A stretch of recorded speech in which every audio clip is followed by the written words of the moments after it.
Hello and welcome to another episode of the Under the Spell podcast series. Today I'm very excited to be joined by a respected journalist here in South Africa, someone whose content I've read a lot of. So now I guess it's, the tables are turned in a way that you're reading the content that we've been putting out there, in specifically David and Robin with their new book, The Spell. And you were lucky enough to spend time on the beach reading the manuscript, which I was very jealous of as I was sitting here in Johannesburg. But certainly the book I feel has a lot of, through the storytelling, challenges the reader on a lot of different aspects. And I know for someone like you, you're obviously a very well-read individual. But did you find going through those different stories that, you know, it reinforced some of the our kind of preconceptions as individuals and as society, and kind of forces you to think that we often overvalue our ability to understand a situation or to make a decision. And did you find a similar trend, and have you seen it play out in kind of modern society as well? Absolutely, and thanks for having me on. I mean, the one thing reading it, and the way it's written, as you say, it's a collection of shortish stories, a couple of pages maybe per each. And each of their own is interesting. In many cases, you will remember the event, or you would have read the book or read about it. And in some cases, it comes at you new. And initially when you start, I'm reading through it and I'm drawing dots, but it's kind of like almost like a mystery in a sense. And as you get through, it sort of channels itself down and works its way into a thinking. And I mean, there were a couple of things that struck with me, but the one that perhaps really struck with me, and it's mentioned a number of times in the book and philosophers around, we're not good people. As a broad species, and that might not be a surprise to many. Many might say, well, you know, no, that's not what we're meant to be, or maybe some would dispute that. But that we have a capacity to do not good, and I don't mean that necessarily in a personal way. It might be the one example which absolutely like shook me. Earth Day, 1970. Yes. Here we are. I was born in '69, so you know you would think that I don't know, that we would have made progress, and we did. Ozone hole in the '80s, poof, gone. Not because of magic, because we did stuff as a country. But there was Earth Day in 1970, and here we are, 55 years later, still doing Earth Day, still doing COP, and still just not actually managing anything. And maybe we could say it's science, and you know, we haven't got a good enough grasp, and you know, what would we do? We can't pull back on carbon as our source of energy and the like. Sure, but still 55 years and we're still doing Earth Day. Absolutely. And do you think it's the fault of us as human beings in terms of our ability to fully comprehend the situation, or do you think that we're just not as good a people as we think we actually are? Well, and again, it comes out in the book, and I mean, Aristotle talks around it, and many others there as well. We are not, excuse me, we are not inherently good or bad. We're just people. At the heart of it, we're cells, and those cells happen to manifest in a way, and that gives us intelligence, which, you know, as far as, well, we haven't found a more intelligent yet, but I put the emphasis on the yet part.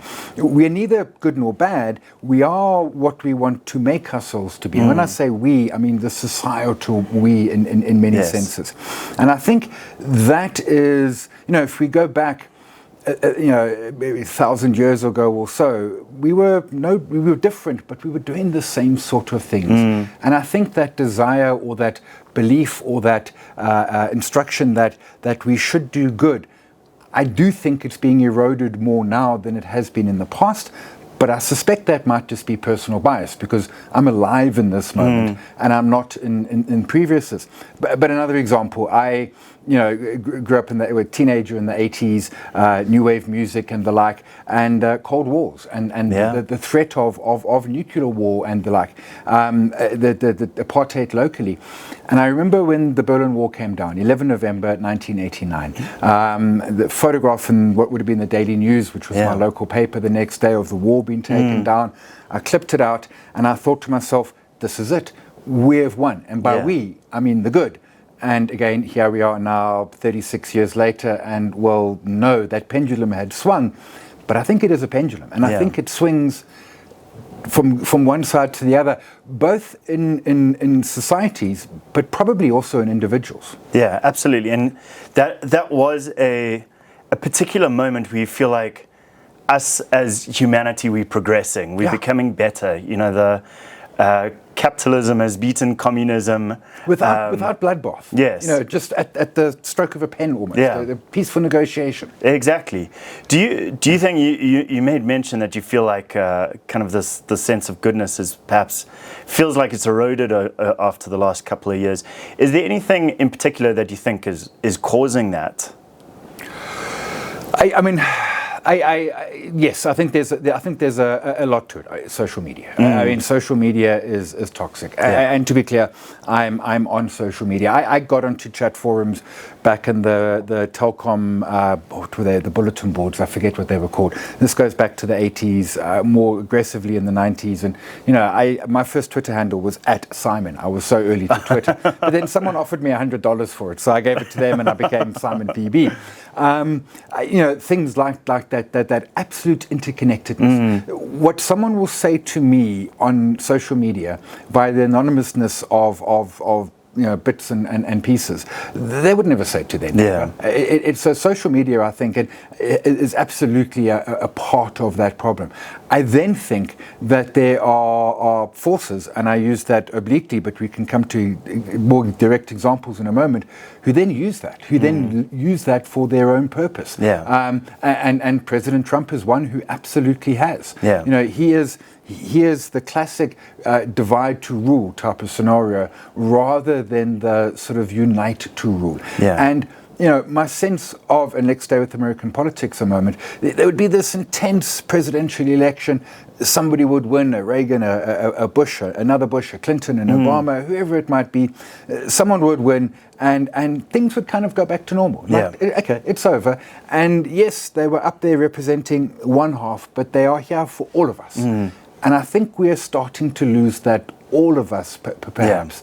And interestingly, we sort of in South Africa going the other way, where we had, under Mbeki, the 99 election, 2/3 majority, and now they're down, ANC's down to 40%. We are kind of sort of trying to merge it back into the pot.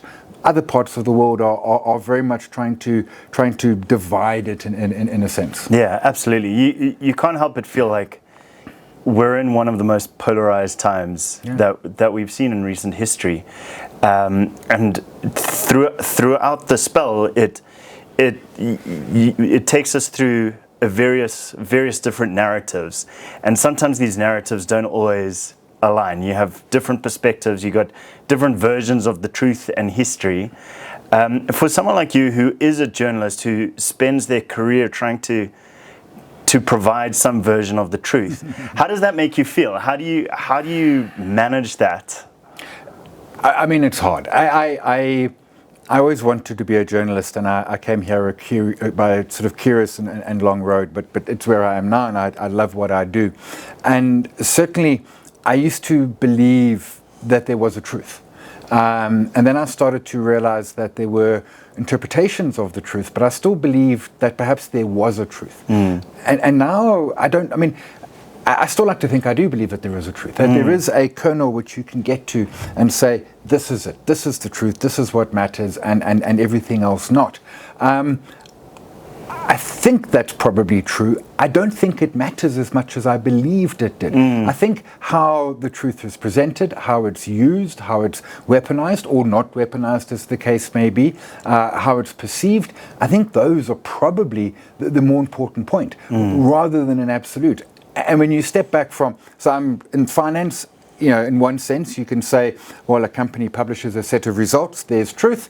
And then we had Steinhoff, and then it's like, and and many others. I picked Steinhoff because everyone knows who they were. Yes. And then you suddenly realize, well, hang on a second. So it boils down to what are we doing with it, and perhaps more, how are we sort of using it? I mean, you look at science, and a best friend of mine he's a hacker, he's a cryptologist, but his background is math, and I loved math at school. I loved science. I loved the truthness of it. 1 + 1 = 2. Every single time. Except when you step into the realm of science, and you speak about it, and David speaks about it in the book. Yeah. Dark matter. I mean, doesn't that bother us? That 90% of the world is like, we just don't know. Yeah. Einstein said he wasn't sure that his theory was right, and now we look at it and we're like, yeah, it probably wasn't. Yeah. But we haven't had, again, anything in 100 years to sort of move on that. Yeah. Yeah. And I guess that's in a way part of the purpose of this book, is to force us to think a little bit more critically about the information that we have. And I mean, there are things I learned in high school that are no longer considered true. Yes. So it is very interesting. It makes you question a lot of the other things that you take for granted are truth, and whether they... Absolutely. And when I was reading the book and I was taking notes, the first note I wrote, which is, what is history? Yeah. And that classic cliche that history is written by the victors. So history is not history, it is a view from the person who won and obviously thought they were right and presents their side of it. Yes. So then it becomes a lot more murky as to, well, what really happened. I mean, forget a week ago, a month, a year, a decade, 100, 1,000 years ago. Yeah. We just simply don't know. One of my favorite stats is Cleopatra was alive closer to us than she was the pyramids. Because the pyramids were about 2,500 years before she was born. She was born 2,000 odd years ago. And she looked at the pyramids, which is as much astonishment as we do. Yeah. And we're like, what are these things? Yet we just assume, well, she's Egyptian, she knew. No, in that arc of time, she didn't know either. Yeah. And I think the other thing that kind of the book uncovers is some of the hypocrisies when it comes back to looking back at moments of time or kind of the major narratives of the period, and such things as climate change and social responsibility are two of the ones that are highlighted. Are there any of these hypocrisies in the book that kind of struck a nerve with you that... I mean, lots, and I'm going to start with the easy one, nuclear power. I was a kid of the 80s. I read On the Beach, which is referenced in the book. I read it a couple of times. It shook me. When the Wind Blows comes out, Raymond Briggs, it's a graphic novel and then later a movie. As I said, Cold War. I remember the Greenpeace protests happening in the UK around anti-nuclear power, and I was absolutely supportive of that. I thought Kuberg was a ridiculous idea. And have I been proved wrong? I mean, fundamentally. Now, as a weapon, nuclear power remains immensely scary. And unfortunately, outside of Japan at the end of World War II, it stayed off the table. Thank goodness for that. As a power source, however, it's not what we were terrified of. And we've had some disasters. Chernobyl, which is referenced, Fukushima, which is referenced both in the book.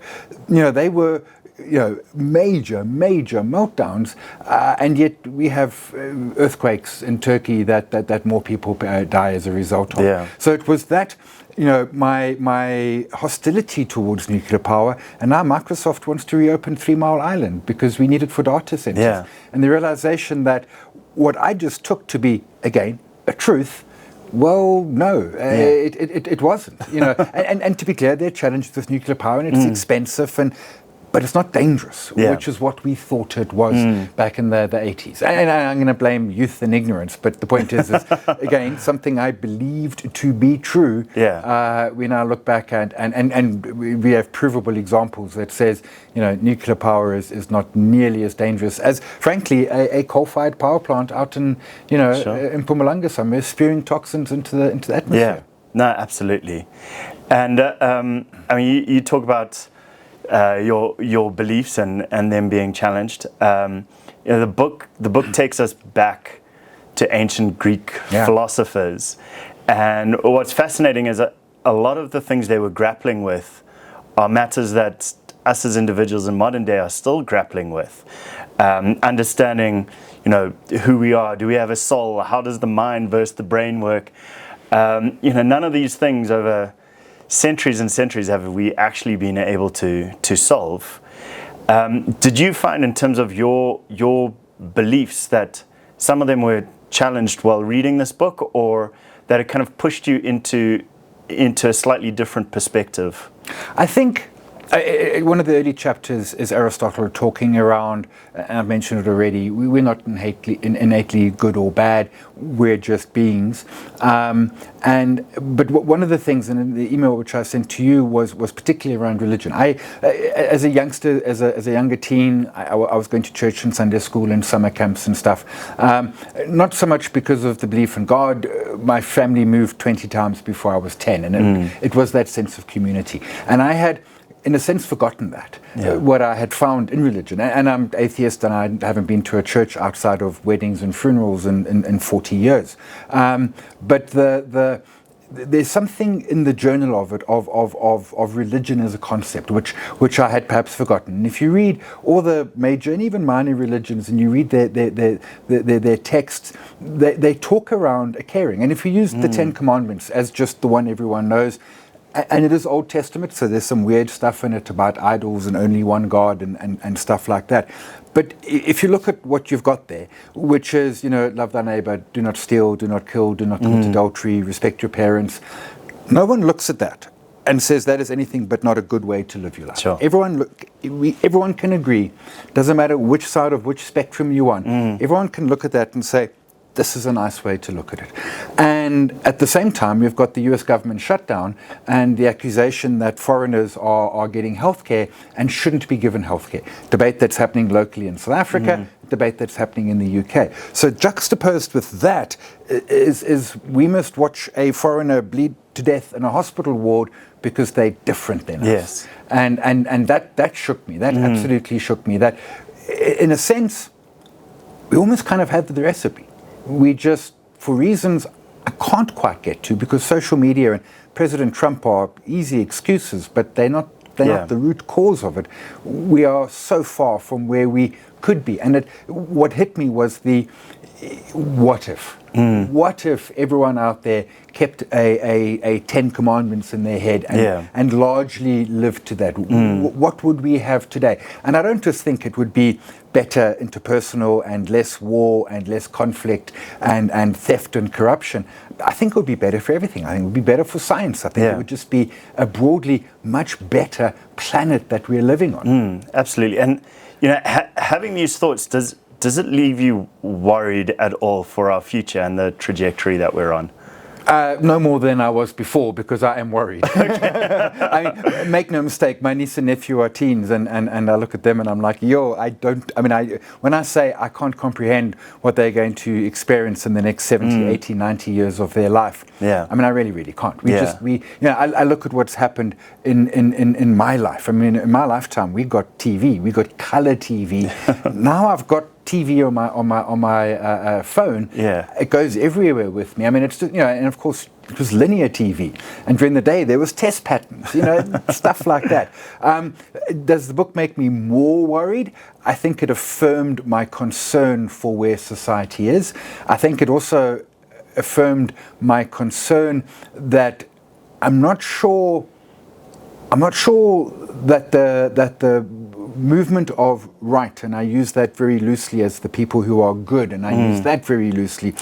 I'm not sure where they are or what they're doing, or how do we join them, or how do we... It feels like it's almost a one-sided battle. And I don't know how it plays out. I know things that I can do in my own life in little ways that don't make the situation worse, but I don't know how we make it better and how we pull back from what is frankly a car screaming towards the cliff edge, it feels like at times. Yeah, Simon, it's been fascinating to discuss this with you, and I guess that's also part of this book, is being able to give us a framework or a platform to have these kind of conversations. If I could ask you one last leading question, is if you were to recommend this book to someone, and you could say one thing, why do you think someone should go and read it? I'm going to try and keep it short and pithy, for want of a phrase, because you're going to remember and learn a ton, and you're going to come out of it with, I think, a better understanding of what humanity really is in 2025. Excellent. Thank you, Simon. Short and sweet. And for everyone else, please do go buy a copy of The Spell. As Simon says, a lot to learn on, a lot to force you to think critically about. But Simon, absolute pleasure. Thank you. Thank you very much.